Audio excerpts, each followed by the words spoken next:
Region level or farm level maps. We thought it'd be useful to just provide a single scenario of how much these can vary and how much the implications can vary. Obviously, this is one farm out of tens of thousands. The implications here may be totally different for other farms in other areas, but it just shows that it's something you should think about. On the left is a region level map for this farm, and for reference, the farm is on the order of, we'll see the numbers shortly, but it's around about 1,000 hectares, so it's a pretty big area. You can see that the stuff around the sort of river valley tends to be, for the most part, lower LUC, which means better, more farmable land, and then there's a whole heap of LUC6 sort of scattered through the hills.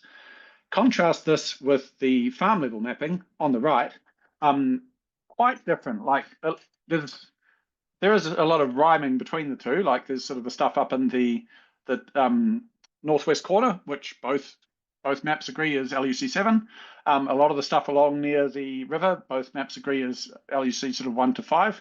But the farm level map identifies a lot of, it identifies some new LUC7 land sort of through the hills, and a lot of new LUC 1 to 5 land through the hills, which used to be called LUC6.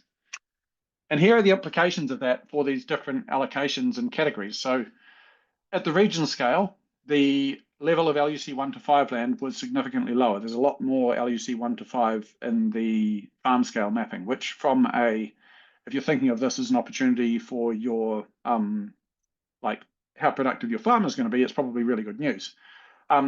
Not so necessarily for your ETS entitlements and allocations. The LUC6 area has dropped enormously in the farm scale mapping, and the LUC 7 to 8 has gone up. So of your 25% allocation for this farm, it's actually reduced through the farm scale mapping. And the amount of your land that, oh, and I've got that wrong, it's reduced much more. What an amateur. Oh no, sorry, that's correct. So this is the amount of your 25%. So it's 25% of the sum of LUC 1 to 6. So you've actually got less 25% allocation than you had at the region scale with the farm scale. Also, the amount of LUC6 land that you could potentially plant under the ballot has massively reduced.